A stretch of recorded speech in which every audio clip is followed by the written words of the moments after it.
If you're planning to travel to the United States, apply for a visa, or reunite with family members from overseas, what I'm about to share with you could completely change your plans. On December 16, 2025, President Trump signed one of the most sweeping immigration proclamations in recent history, expanding the U.S. travel ban from 19 countries to a staggering 39 countries. And this isn't just a proposal or something that might happen down the road.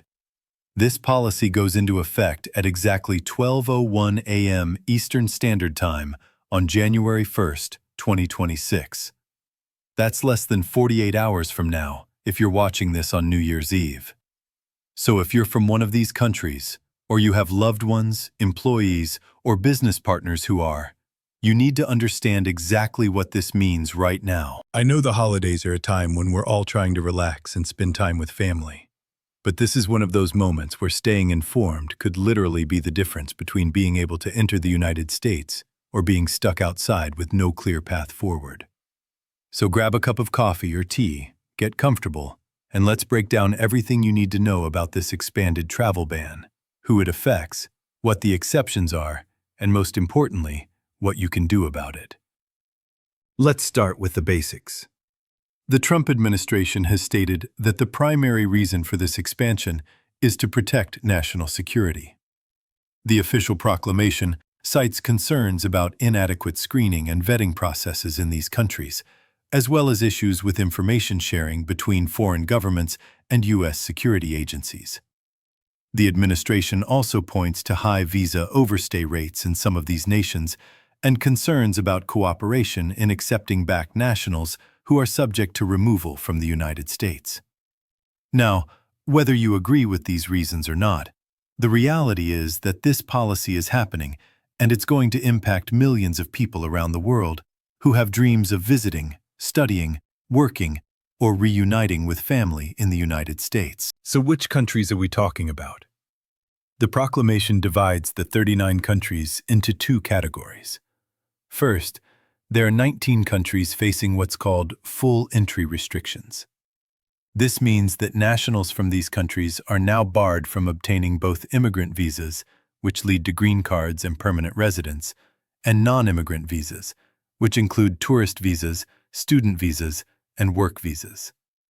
These 19 countries are Afghanistan, Burkina Faso, Burma, which is also known as Myanmar, Chad, Republic of the Congo, Equatorial Guinea, Eritrea, Haiti, Iran, Laos, Libya, Mali, Niger, Sierra Leone, Somalia, South Sudan, Sudan, Syria, and Yemen. Additionally, individuals traveling on Palestinian Authority-issued travel documents are also subject to these full restrictions. Now, the second category includes 20 countries facing partial entry restrictions. For nationals of these countries, the ban specifically targets immigrant visas and certain non-immigrant categories, including B1 and B2 tourist and business visas, F visas for students, M visas for vocational students, and J visas for exchange visitors. However, other types of work visas like H-1B or L-1 visas may still be available, though the proclamation directs consular officers to reduce the validity period of these visas. The 20 countries in this partial restriction category are Angola, Antigua and Barbuda, Benin, Burundi, Côte d'Ivoire, which is also known as Ivory Coast, Cuba, Dominica, Gabon, the Gambia, Malawi, Mauritania, Nigeria, Senegal, Tanzania, Togo, Tonga, Turkmenistan, Venezuela, Zambia, and Zimbabwe. Now, if you're looking at this list and thinking, wait, some of these countries were already on a travel ban, you're absolutely right. Back in June 2025, President Trump issued an initial travel ban covering 19 countries. What we're seeing now is a massive expansion that adds 20 new countries to that list. Some countries that were under partial restrictions before, like Laos and Sierra Leone, have now been moved to the full restriction category. And here's something particularly concerning for families. The December proclamation removes several exceptions that were included in the June ban. Previously, immediate relatives of U.S. citizens, meaning spouses, children under 21, and parents, were exempt from the travel ban. That exception is now gone. Children being adopted from abroad were also previously exempt. That's gone too. And perhaps most heartbreaking, Afghan nationals who worked alongside U.S. armed forces and were seeking special immigrant visas are no longer exempt from these restrictions. Now, I want to take a moment here because I know some of you watching this might be feeling scared or anxious right now.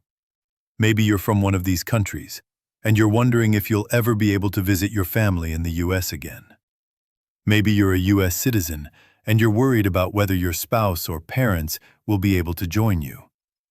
These are legitimate concerns, and I want you to know that your feelings are completely valid.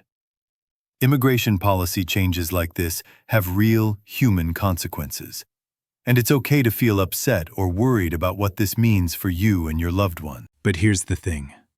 While this is a serious situation, it's not necessarily hopeless.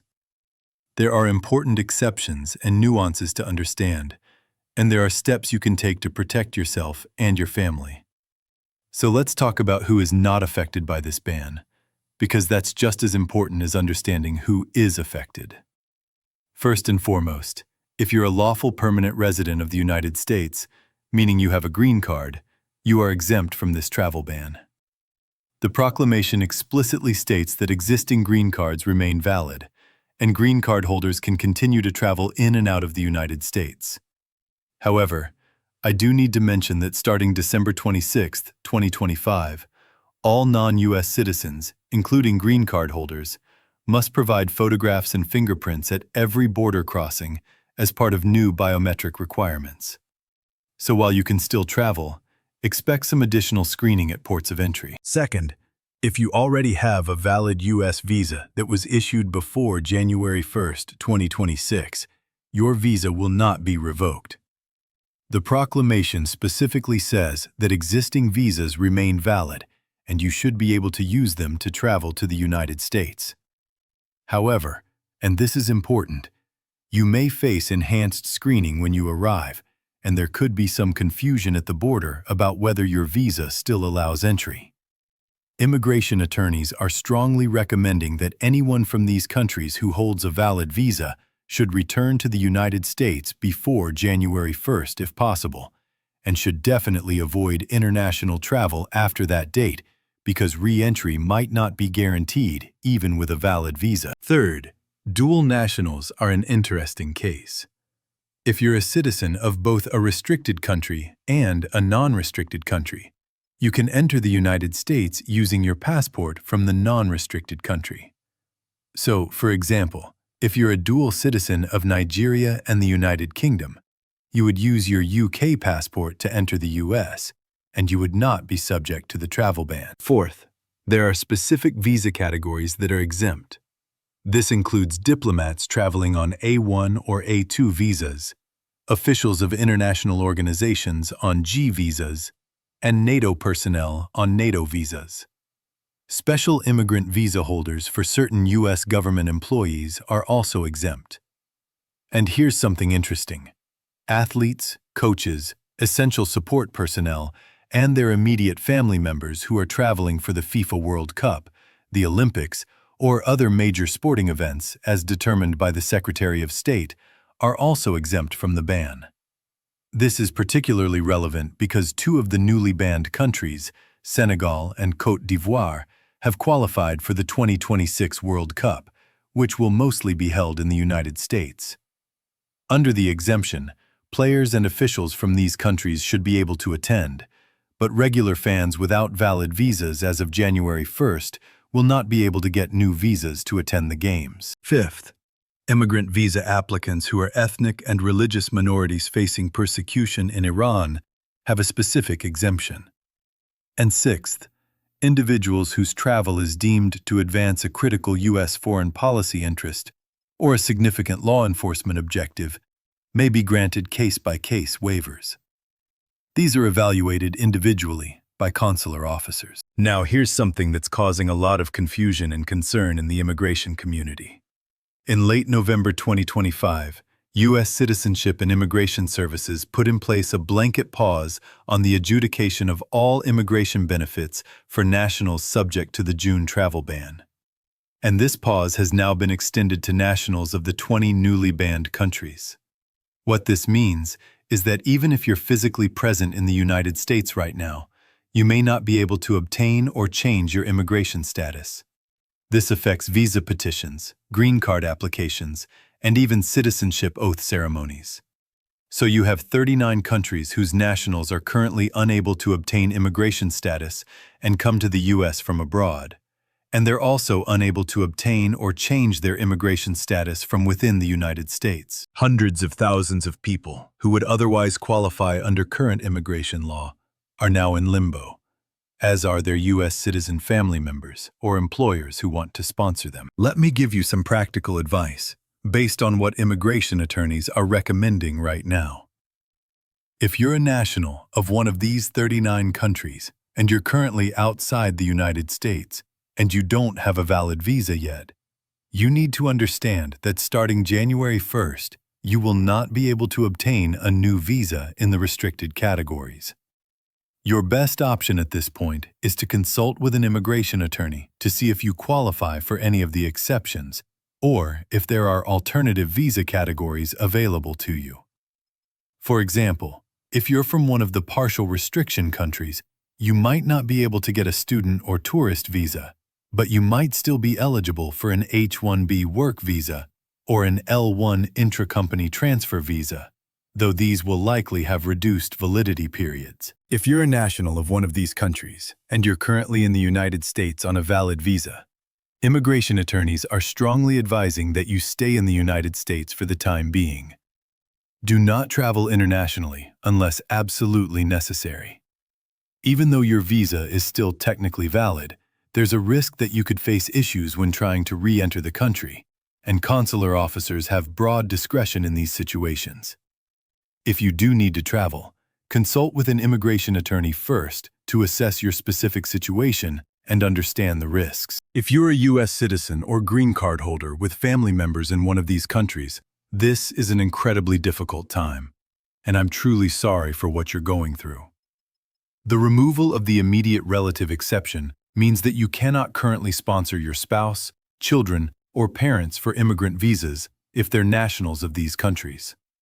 However, case-by-case waivers are possible if you can demonstrate that entry serves a U.S. national interest.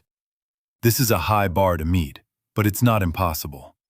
You should work with an experienced immigration attorney who can help you build the strongest possible case for a waiver. For employers who have employees or potential employees from these countries, you need to audit your workforce right now to identify who might be affected. For employees currently in the U.S., file any extensions or status changes well before their current status expires, because they cannot risk traveling internationally. For employees who are abroad, you need to assess whether alternative visa categories might be available, and whether you can document that their work serves a critical U.S. business need that might qualify for a national interest waiver. Now, let's talk about what comes next, because this is not a static situation. The proclamation establishes an ongoing government review process.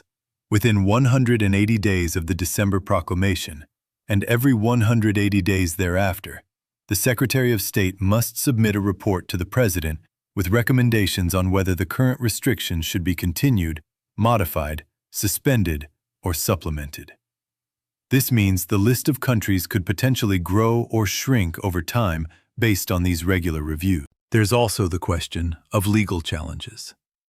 During President Trump's first term, his initial travel ban faced numerous court challenges, and the Supreme Court ultimately upheld the third version of that ban in 2018. Immigration advocacy groups and civil rights organizations have already begun expressing concerns about this expanded ban, and there will likely be legal challenges filed in the coming weeks and months. However, based on the precedent set during the first Trump administration, courts have generally given the executive branch broad authority when it comes to immigration restrictions justified on national security grounds. I also want to address something that I've seen in the comments on other videos and in online discussions. Some people are questioning whether this travel ban disproportionately targets Muslim-majority and African nations. Looking at the list, the majority of the 39 countries are indeed in Africa and the Middle East, and several are predominantly Muslim.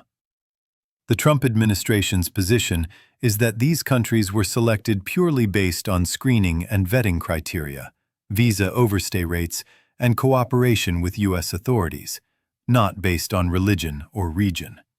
However, critics point out that other countries with similar overstay rates or security concerns were not included on the list, and they argue that the policy has a discriminatory impact regardless of stated intent.